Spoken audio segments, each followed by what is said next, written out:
डालें इनकी लैंग्वेज पे। उन्होंने क्या लिखा है ये छोड़ दीजिए, क्या लिखा है वो इंपॉर्टेंट नहीं है, उन्होंने कैसे लिखा है ये इंपॉर्टेंट है। Last night, freedom fighters of Baloch Liberation Army arrested 2 personnel of Pakistani military in an intelligence-based operation near Zardalo, an area in Harnai. Later, Pakistani helicopters arrived in the area. Baloch freedom fighters shot down at least one helicopter near post Harnai, approximately 5 kilometers away from the area where Pakistani personnel were arrested. All 6, including the 2 pilots on board the helicopter, were killed. A detailed statement. एक तो जिसने भी ये चिट्ठी draft करी है, ये जो चिट्ठी जिसने ड्राफ्ट करी है आरजू जी, उसकी ग्रामर जबरदस्त है और इंग्लिश ग्रामर में कोई गलती नहीं है। ठीक है। मैं माफी चाहता हूं, मैं टांग नहीं खींच रहा, लेकिन पाकिस्तान से अक्सर जो अंग्रेजी आती है उसमें बहुत गड़बड़ रहती है। This is excellent drafting, number 1। Number 2, जो पैराग्राफ दे रखे हैं इन्होंने, देखिए दिस, और जिस तरीके से उन्होंने करा है, ये मैं आपको बताता हूं क्या चक्कर है इसमें पूरे ड्राफ्ट में। This is somebody from the Pakistani army, जो पाकिस्तानी आर्मी से रिटायर हो चुका है या पाकिस्तानी आर्मी छोड़ चुका है, जो कि एथनिक बलोच है, जिसने काम करा है। इसको जानबूझ के इस प्रेस रिलीज को ऐसा दिखाया गया है कि ये सिविलियन ने लिखा है, लेकिन फौज से आप उसकी वर्दी निकाल दीजिए, कोई भी फौजी हो, हमारे मुल्क का हो, आपके मुल्क का हो, चाइना का, अमेरिका का, इंग्लैंड का, कहीं का भी, आप उससे वर्दी निकाल सकते हैं, उसकी चमड़ी फौजी रहती है। This letter has been drafted by a former officer of the Pakistan army. मगर ऐसा क्यों करेगा पाकिस्तान आर्मी? नहीं, पाकिस्तानी हो सकता है, छोड़ दिया ना उसने फौज। मैं ये नहीं कह रहा पाकिस्तानी आर्मी ने करा है, मैं ये नहीं कह रहा कि पाकिस्तानी आर्मी ने अपने हेलीकॉप्टर को खुद मार दिया है, मैं ये नहीं कह रहा हूं। मैं आपको ये कह रहा हूं कि बलोच लिबरेशन आर्मी में ऐसे लोग हैं जो कि पाकिस्तानी आर्मी से जिनको ट्रेनिंग मिली हुई है, क्योंकि जो बलोच लिबरेशन आर्मी कर रही है, जो बलोच ये आप देखिए ना, आप इसकी लैंग्वेज देखिए। मैं आपको फिर से आपकी तवज्जो चाहूंगा यहां पे और अपने रीडर्स की, मैं आपको समझा देता हूं, ठीक है। Last night, freedom fighters of Baloch Liberation Army arrested 2 personnel of Pakistan military in an intelligence-based operation. ये जो intelligence-based operation है ना, this is a typical फौजी nomenclature, typical फौजी language. सही। और ये क्या कह रहा है? ये कहने की ये कोशिश कर रहा है कि हम लोग बराबर हैं। इन्होंने किल्ड नहीं बोला, इन्होंने बोला अरेस्टेड। अरेस्ट कौन करता है? अरेस्ट तो स्टेट करता है। जो डकैत होते हैं, डाकू होते हैं या टेररिस्ट होते हैं, वो थोड़ा ना अरेस्ट करते हैं, अरेस्ट तो स्टेट करता है। So they are saying that we arrested 2 people of the Pakistan military in an intelligence-based operation near Zardalo, हाँ, जबरदस्त, बिल्कुल, an area in Harnai. later के बाद कॉमा, इसकी ग्रामर देखिए बंदे की, ये पढ़ा लिखा आदमी है ये।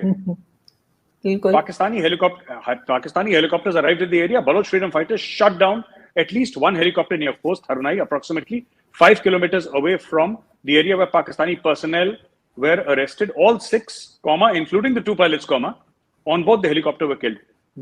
ये देखिए, इससे कहीं अच्छी अंग्रेजी हो सकता है कोई सिविलियन लिख लेता, पर this kind of flow of language, आप समझ रहे हैं? बिल्कुल, एग्जैक्टली। ये जो लैंग्वेज का फ्लो है ना, ये फौजी है। ये मैं बता रहा हूं आपको, बिल्कुल। Aarzoo ji, we were the same army ना 75 साल पहले। ब्रिटिश इंडियन आर्मी के 2 टुकड़े हुए, एक इंडियन आर्मी बन गई, पाकिस्तान आर्मी बन गई। अभी भी कस्टम्स और ट्रेडिशंस 50, 60, 70% सेम है,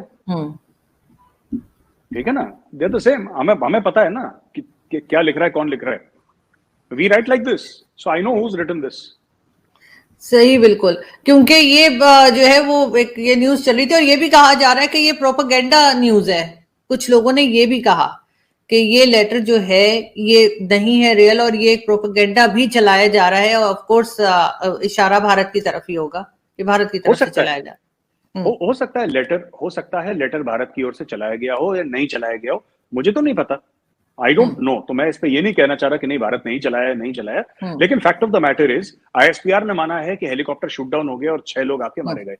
ये बात सच है, ये सच है। ये बलोचिस्तान के ऊपर मारे गए, सच है। तो बस यही तो स्टोरी है। भारत ने चलाया, इंग्लैंड ने चलाया, मंगोलिया ने चलाया, उससे क्या फर्क पड़ता है? भारत ने गोली तो नहीं चलाई ना भारत ने हेलीकॉप्टर चलाया, ना भारत ने गोली चलाई। बुरा से बुरा भारत ने क्या करा? भारत ने एक प्रेस रिलीज कर दिया। प्रेस रिलीज डालना कोई क्राइम है अगर भारत ने करा है तो?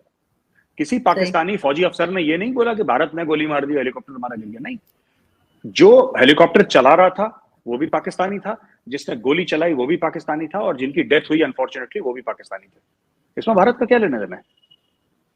बिल्कुल सही। मेरे साथ मैं आपकी एक वीडियो देख रही थी, उसमें आपने कहा, बात की कि शहबाज शरीफ साहब ने, जो प्राइम मिनिस्टर हैं शहबाज शरीफ, उन्होंने कहा है कि जी जो भी एड आएगी उसको ऑडिट किया जाएगा। तो उसमें आपका ख्याल से क्या मतलब अच्छी बात है? क्योंकि पहले हमेशा से ये होता रहा है ना कहीं पे करप्शन की बात की गई है कि जी इसमें ये हो गया, चाहे वो कोविड के टाइम हो या कुछ भी। तो आपके ख्याल से सही बात है, होना चाहिए, वो भी एक थर्ड पार्टी करेगी? आरजू जी, एक मुल्क का प्रधानमंत्री ये कह रहा है कि थर्ड पार्टी ऑडिट होगा, इसका मतलब वो ये कह रहा है कि हाँ हमारा देश करप्ट है। किसी देश के प्रधानमंत्री को ये कहने की जरूरत नहीं पड़नी चाहिए कि जब हमें एड दे दीजिए हम थर्ड पार्टी से ऑडिट कराएंगे। इसका मतलब वो मान रहा है कि पहले करप्शन हुआ है। पहली बात ये है। दूसरी चीज ये आरजू जी कि अगर आप इस पूरे मामले को देखेंगे ना, पूरे एड के मामले को, राइट, और जो पाकिस्तान कह रहा है कि हमें एड दे दो, जब इमरान खान था, जब कोविड हुआ था, तब भी तो इमरान खान ने बोला था कि हमारे कर्ज माफ कर दो। इमरान खान ने बोला था कि हमारे कर्ज माफ कर दो।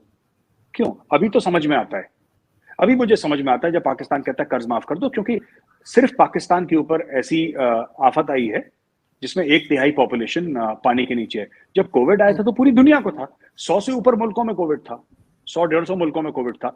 भारत में तो लाशें गिर रही थी रोज के रोज। जबरदस्त किस्म का डेथ एंड डिस्ट्रक्शन था इंडिया में, कितने लोग चले गए इस दुनिया से।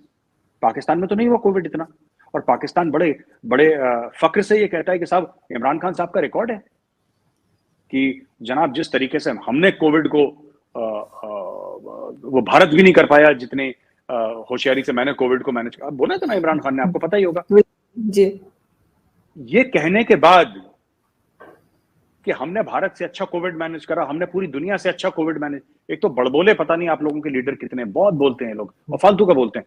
हमने दुनिया में सबसे अच्छा कोविड मैनेज करा, उसके बाद कहते हैं अच्छा ठीक है हमारे कर्ज माफ कर दो। क्यों भाई, क्यों माफ कर दो तुम्हारे कर्ज? तुम तो कह रहे हो तुमने सबसे अच्छा कोविड मैनेज करा, इसका मतलब तुम्हारा कोई इंपैक्ट नहीं हुआ कोविड का। आप, Imran Khan is on record saying that हमारे। तो दुनिया को पता है कि देखिए पाकिस्तान की दो चीजें हैं जो पाकिस्तानी सरकार करती है। मैं पाकिस्तानी आवाम की बात नहीं कर रहा, मैं सरकार की बात कर रहा हूं, गवर्नमेंट की बात कर रहा हूं। या तो तुम हमें पैसा दे दो, और अगर तुम नहीं देते जो तुमने पहले दिया था वो माफ कर दो। आप समझ रहे मेरी बात? या तो तुम हमें पैसा दे दो, अगर तुम हमें पैसा नहीं दे सकते तो जो पहले दिया उसको माफ कर दो। ये इमरान खान ने स्टोरी सुना, यही स्टोरी शहबाज शरीफ चला रहे हैं कि किसी तरीके से पैसा आ जाए। और मैं आपको बता रहा हूं कि ये तो आम पाकिस्तानी के पास नहीं पहुंचेगा पैसा। इमरान खान ने बोला मैंने 14-15 अरब रुपए इकट्ठा करे हैं।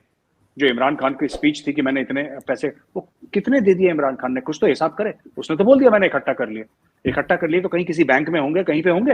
अब खान साहब बोले कि मैंने इतने अरब यहाँ पे दिए, इतने अरब यहाँ पे दिए, उनका तो कोई बयान नहीं आया। वो तो इम्पोर्टेड हुकूमत नामंजूर यही कह रहे हैं।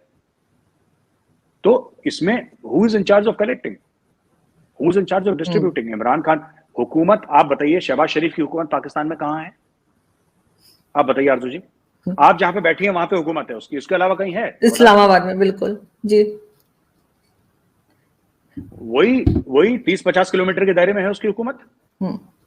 और तो देखिए पंजाब में किसकी हुकूमत है? इमरान खान की। खैबर पख्तूनख्वा में किसकी हुकूमत है? इमरान खान की। सिंध में किसकी है? बिलावल की, राइट। और आपके जो बलोचिस्तान में, वहां पे आई थिंक जमातुल इस्लामी और किसी और के मिली-जुली सरकार है वहां, मिली-जुली सरकार है, बिल्कुल। हाँ, तो आप कम से कम ये जो इमरान खान ने, अब इमरान खान बोले कि अगर 15 अरब रुपए इमरान खान ने इकट्ठा करें तो खैबर पख्तूनख्वा में कितने अरब भेजे और पंजाब में कितने अरब भेजे? कुछ तो करे वो डिटेल कहाँ पे है? कहाँ गए वो पैसे? वही साकिब निसार वाला मामला चल रहा है आपके पूरे पाकिस्तान में कि डैम बनाऊंगा, पैसे लिए अमेरिका चला गया साकिब निसार। अब इंक्वायरी चल रही है उसके ऊपर। वो कह रहा है कि ये तो सिर्फ डैम की पब्लिसिटी के लिए पैसे इकट्ठा करे थे मैंने। हाँ। और जितने इकट्ठे करे थे उससे ज्यादा तो पब्लिसिटी पे लगा भी दिए हैं। पब्लिसिटी अखबार में, हाँ अखबार में बड़ी बड़ी ऐड दे दी। और ये डैम बनाने के लिए पैसे थोड़ी ना थे साकिब निसार में। और Saqib Nisar chief justice of Pakistan रह चुका है। आप बताइए आप। तो ऐसा करेंगे फिर आपको थर्ड पार्टी ऑडिट की तो बात करनी पड़ेगी ना सबके सामने। बड़ी शेमफुल चीज है कि prime minister of a nuclear powered country and nuclear atomic weapons जिसके पास हैं देश के पास, और country which is a nuclear power, and इसका जो प्राइम मिनिस्टर उसको ये कहना पड़े कि साहब पैसे दे दीजिए, हम थर्ड पार्टी ऑडिट करा लेंगे। बस उन्होंने ये नहीं बोला कि आप खुद ही आके कर लेना ऑडिट, इसके अलावा उन्होंने सभी बोल दिया। तो आई थिंक थोड़ा सा गलत हो गया ये।